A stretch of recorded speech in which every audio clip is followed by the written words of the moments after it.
Bismillahirrahmanirrahim. Assalamualaikum warahmatullahi wabarakatuh. Dan salam sejahtera kepada semua pelajar tingkatan 3 2021. Baiklah ya, jadi pada tahun ni masih lagi kita bersama kelas secara maya lagi. Okey, jadi diharap pelajar semua telah bersedia lah kan untuk meneruskan pembelajaran kita. Yang kita pun tak tahu lagi berapa lama masanya kita akan berterusan menggunakan PDPR secara atas talian. Okey ya, jadi hari ini sebelum kita mula kepada tajuk kita yang pertama tu, cikgu nak terangkan sikit lah tentang kandungan tajuk-tajuk geografi bagi tingkatan 3 kita pada tahun ni. Okey, apa yang cikgu paparkan kepada kamu sekarang ni adalah buku teks geografi tingkatan 3. Baiklah ya, nanti cikgu akan kamu boleh dapatkan dalam grup lah kan, yang cikgu letakkan dalam grup. Kamu boleh buka dalam format PDF. Tapi kalau kamu nak gunakan buku teks yang dalam buku teks digital ya, dengan menggunakan ID Delima kamu tu, password dan ID Delima tu juga kamu boleh dapatkan daripada laman web PPM lah tak cikgu. Okey, kalau siapa yang minat nak guna buku teks itu tu, nanti kita cuba cari dah kan. Okey, baiklah. Okay, bagi geografi tingkatan 3 ini, temanya masih sama lah kan, macam yang kita dah belajar di tingkatan 2 itu. Daripada tingkatan 1 dahulu pun temanya adalah tema yang sama saja, cuma tajuknya yang berlainan. Okay, macam biasa, tema yang pertama yang kita akan belajar ialah kemahiran geografi. Okey, kemahiran geografi pada tahun ini kita akan belajar berkaitan dengan jadual dan graf dan juga carta pie. Masa di tingkatan 2 tahun lepas, kemahiran geografi kita ialah berkaitan dengan skala dan jarak kan. Okey, cikgu harap jangan lupa lah kan, masih ingat-ingatlah apa yang kita belajar tu. Okey, kemudian tema untuk geografi fizikal ialah berkaitan tumbuh-tumbuhan, semula jadi dan hidup liar. Okey, bab 3, pengaruh persekitaran fizikal terhadap kepelbagaian tumbuh-tumbuhan, semula jadi dan hidup liar. Bab 4, tumbuh-tumbuhan semula jadi di Malaysia. Bab 5, hidupan liar di Malaysia. Okey. Kemudian tema geografi manusia berkaitan sumber semula jadi dan kegiatan ekonomi. Sumber semula jadi melibatkan yang di Malaysia dan juga kegiatan ekonomi di Malaysia bab 6 dan bab 7. Kemudian geografi kawasan melibatkan geografi dunia. Kalau kita ingat lagi di tingkatan 1 dahulu yang kita belajar geografi kawasan ialah melibatkan kawasan Asia Tenggara. Kemudian tingkatan 2 ialah geografi kawasan melibatkan Asia, yang kita belajar tentang pengangkutan kan. Pengangkutan udara, darat dan air, pelabuhan, lapangan terbang, landasan kereta api bagi negara Asia. Dan tahun ni ialah geografi dunia, tetapi berkaitan dengan apa? Bab 8 kita tengok tumbuhan semula jadi dan hidupan liar di dunia. Bab 9, sumber semula jadi utama dan kerjasama ekonomi di dunia. Kemudian isu dan pengurusan alam kita bagi tahun ni ialah berkaitan sumber hutan dan kitar semula. Kemudian kerja lapangan. Okey, kerja lapangan kalau mengikut standard bagi tingkatan 3 ni sebenarnya dia mengambil kira nilai 20% kan untuk dimasukkan bersama dengan ujian bertulis bagi PT3 lah. Okey, kalau kita punya situasi COVID ini semakin beransur pulih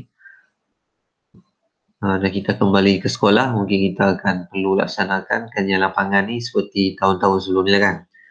Kalau mengikut pada tahun lepas, tahun 2020, kajian lapangan untuk peringkat KPM ditangguhkanlah, tapi peringkat sekolah kita buatkan peringkat dalaman punya. Okey, jadi seterusnya pada hari ini kita akan pergi ke tajuk yang pertama lah. Tajuk yang pertama kita iaitu berkaitan jadual dan graf. Okey, jadual dan graf. Apa yang objektif pembelajaran kita pada hari ini? Okey, objektif pembelajaran kita pada hari ini ialah agar kamu semua dapat menerangkan ciri-ciri dan kegunaan jadual serta graf, menjelaskan dengan contoh graf bar mudah, graf garisan mudah dan graf gabungan. Okay, dan satu lagi ialah membina jadual berdasarkan maklumat yang diperoleh. Okey, kita seterusnya pergi kepada kita punya slideshow ya. Slideshow berkaitan jadual dan graf, dan kita akan belajar mengenal pasti apakah yang dimaksudkan dengan jadual, bagaimana mengumpul data-datanya dan bagaimana membina jadual. Kerana jadual dan graf ni ialah dua perkara yang berkait rapat, yang mana kalau tak ada jadual, ada satu yang sukar untuk kita membina graf kan, untuk mendapatkan maklumat. Okey, bagi tajuk jadual dan graf bab 1 tingkatan 3 di bawah tema kemahiran geografi. Okay, yang pertama kita lihat dulu apakah ciri-ciri dan kegunaan jadual. Okay, apakah yang dimaksudkan dengan jadual? Jadual ni ialah satu cara sesuatu data dan maklumat dipersembahkan dengan lebih tersusun. Okay, kemudian dengan menggunakan jadual juga, data yang disusun itu lebih mudah dibaca, difahami dan ditafsirkan. Sebab kerana data tu tak nampak berterabur, tersusun dalam jadual elok. Kemudian, sebuah jadual itu mempunyai ciri-cirinya, iaitu perlu ada tajuk, ada data dan maklumatnya serta sumber yang bersesuaian. Daripada mana kita dapatkan maklumat tu, daripada surat khabar ke, internet ke, rujukan ke pejabat jabatan kerajaan ke, maknanya ada sumber dia, okey. Kemudian, kegunaan jadual ni adalah untuk menghasilkan graf mengikut kesesuaian dengan menggunakan data dan maklumat dalam jadual. Okay, untuk membina graf kita perlukan data dalam jadual untuk memudahkan kita mentafsirkan. Kita pindahkan data daripada jadual tu ke dalam graf. Nanti kita akan belajarlah graf-graf kan. Okey, penggunaan jadual juga ialah untuk melihat perubahan dan pertalian antara dua set maklumat. Pengkerasan maklumat lebih tersusun dan mudah menarik perhatian orang yang melihat. Okey, bagaimana kita nak mendapatkan sesuatu data dan maklumat? Untuk kita bina jadual tu, yang pertama, melalui kaedah pemerhatian, temu bual, kaedah banci, kaedah soal selidik, rujukan perpustakaan. Okey, bagaimana dikatakan kaedah pemerhatian ni?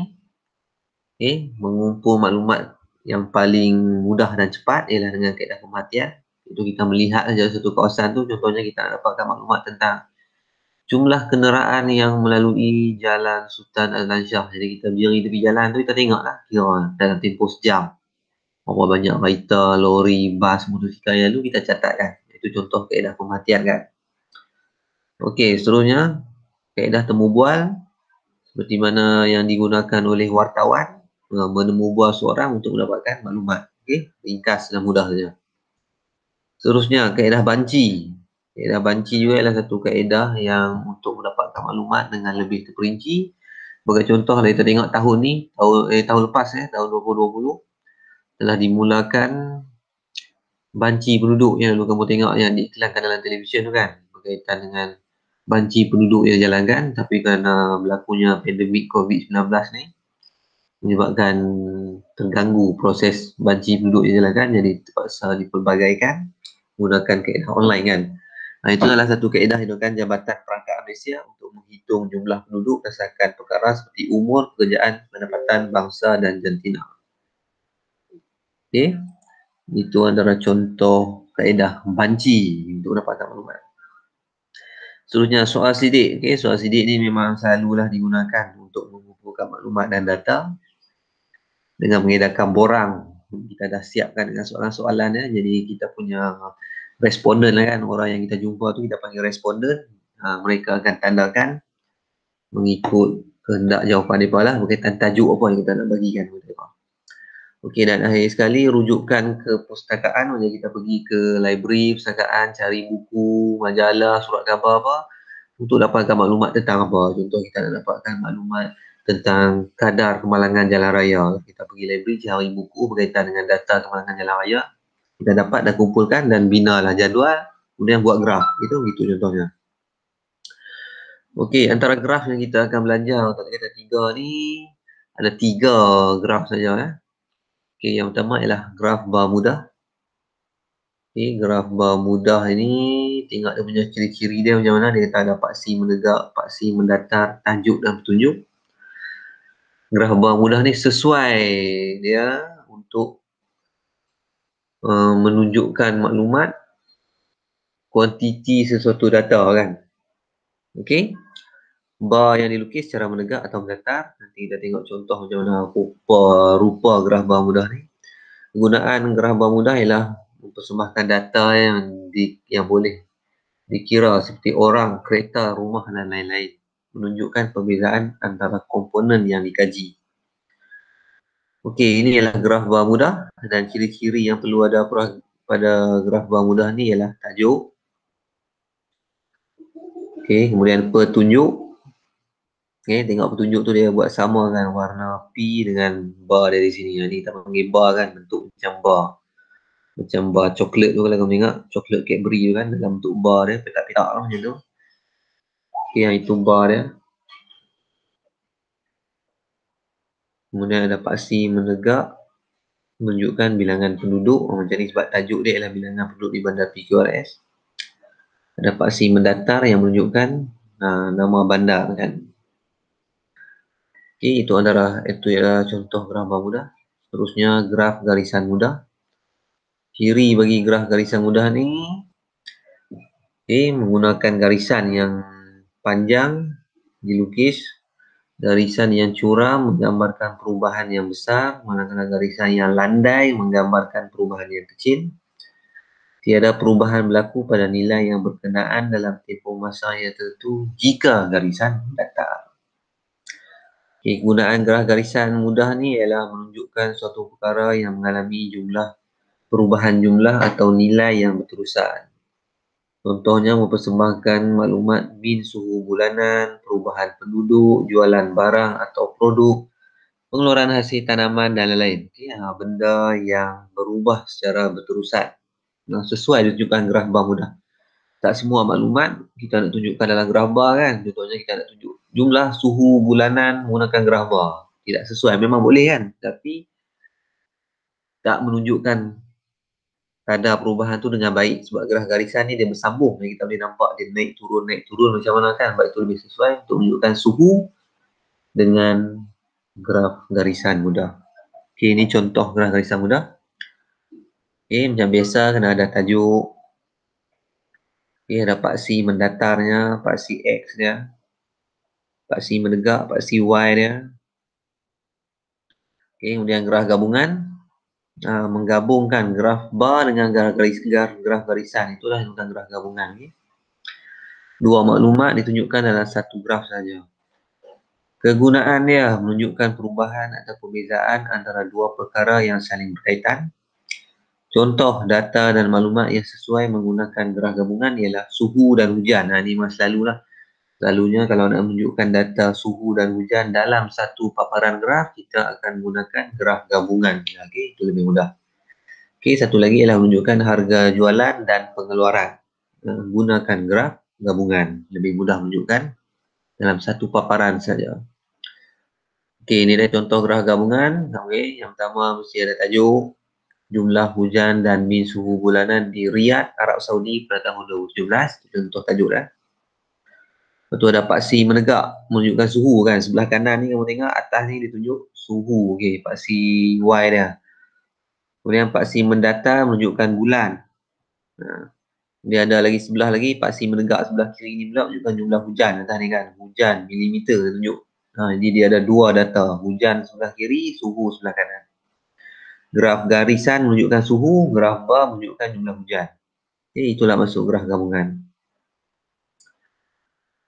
Okey, jadi untuk kita membina jadual, yang pertama langkah-langkah dia untuk membina jadual ialah kita perlu menyusun data dan maklumat yang diperoleh dalam bentuk jadual supaya mudah dibaca, dipahami dan ditafsir. Okey, macam ni contohnya. Ni contoh jadual cara-cara pelajar tingkatan 3 wibawa datang ke sekolah. Jadi dia adakan daripada nombor 1, Priya naik bas ke sekolah, Zakaria naik motosikal, Kim Yong bas sekolah. Jadi sampailah ke nombor 30 ni, Asya bas awam. Jadi data dia boleh ni dalam bentuk jadual macam ni. Kita nak kena tukarkan dia dalam bentuk jadual yang lebih ringkas dan mudah difahami. Macam mana? Macam ni kita buat jadual kekerapan. Okay, bina jadual kekerapan. Okay, macam tu kan. Contoh bas sekolah berapa orang kita tandakan menggunakan kerapan. 1, 2, 3, 4, 5, 6, 7, 8, 9. Jadi kita tulis di sini bilangan dia 9. Macam itulah seterusnya. Berjalan kaki, bas awam, basikal, kereta sampailah habis. Jadi kita dah dapat jadual kekerapan macam ni. Sebenarnya tukarkan pula kepada jadual yang lebih ringkas. Okay, ringkaskan jadual dalam bentuk yang lebih mudah. Nampak dia jadi macam ni. Tukarkan, buang bahagian kekerapan tu. Jadi dia tak ada dah. Jadi kita tinggal jadual-jadual yang lebih ringkas supaya mudah untuk kita fahami dia punya jadual sebelum kita dapat bina graf. Okay, seterusnya. Ini antara contoh lah macam mana jadual tu dibina, tapi dia punya video ni dalam bahasa Inggeris ya. Okay, dia boleh dengar lah. Design a data collection sheet for David to use. So if you think about it, David is going to be stood there with his clipboard and he's going to want to ask people, how do you get to school? How do you travel into school? Does he need to know anything else about them? Does he need to know their name? Does he know anything like that? No, because he just wants to know the most common thing. So he only wants really one item of data from each person. He wants to know what their mode of transport is going to be. So this is the ideal situation to use a tally chart. He can stand there, he can have bus, car, bike, walk, other on his tally chart, and he can literally just tally off people and he can do it really quickly.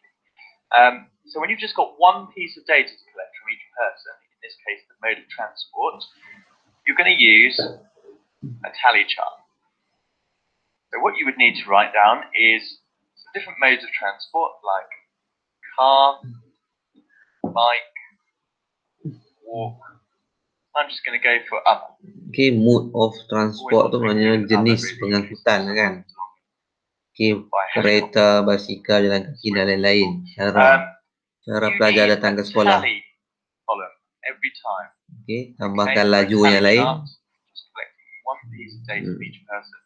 You want a tally chart. And then you need a frequency column. People often forget this one, but it is a really good idea to include frequency. That way, when you are going to use this tally chart, you can actually total up the tallies afterwards. Sometimes they ask you as an additional bit, they say, can you invent data for, let's say, 10 people in this tally chart? So you have to go like this, 1, 2, 3, 4, 5, 6, 7, 8, 9, 10. Okay, and that way you can fill in the frequency. The frequency is just the number of times someone said it. So 3 people said car, 5 people said bike, 1 person said walk, and 1 person said other. That is a data collection sheet. It's a particular type of data collection sheet called a tally chart. And it's really, really simple and straightforward. Okey, itu adalah contohnya macam mana dibuat jadual, membina jadual. Katanya dia nak buat tentang cara pelajar datang ke sekolah, cara pengangkutan pelajar datang ke sekolah. Jadi dia buat jadual macam ni. Dia tuliskanlah jenis pengangkutan, kereta, motosikal, berjalan kaki, lain-lain. Kemudian dia buatlah gundalan kan. Berapa orang? 1, 2, 3. Dia tuliskan jumlah dia, kekerapan 3. Jadi 1, 2, 3, 4, 5. Okey, 5. 1, 1. Jadi siaplah jadual dia. Jadi daripada jadual ni lah kita akan dapat bina graf. Okey, nanti. Okey, nanti tajuk ni kita akan ke seterusnya lah kan. Untuk kelas seterusnya lah. Sebab ini ialah untuk kita nak bina graf lah. Jadi itulah untuk bahagian hari ini ialah kita perlu membuat melangkah-langkah membina jadual. Okey, bagaimana cara nanti cikgu akan bagikan kepada kamu maklumat. Jadi kamu perlu tukarkan maklumat tu kepada dalam bentuk jadual. Okey, transferkan dia kepada dalam bentuk jadual dengan kaedah yang kamu dah tengok dalam video tadi tu ataupun yang kaedah cikgu tunjuk tadi tu. Yang macam ni kan, tukarkan dalam bentuk jadual, kemudian data tu kamu simpan. Pada kelas minggu depan seterusnya pula kita akan gunakan data tu pula untuk buat graf bar mudah. Okey jadi tujuan cikgu buat video macam ni supaya kamu boleh ulang lah. Kalau kamu tak faham, kamu boleh ulang balik, tengok, ulang balik sampailah kamu faham macam mana cara dia. Sampailah kamu boleh buat, okey? Okey, jadi cikgu kongsikan link ni kepada kamu supaya kamu mudah boleh membuat rujukan secara berterusan. Okey jadi kita akan ke bahagian seterusnya. Cikgu akan bagikan latihan kepada kamu untuk hari ni. Jadi untuk latihan tu dengan berdasarkan rujukan buku teks kamu lah kan. Buku teks ni, okey, kamu tengoklah tajuk graf, jadual dan graf tu.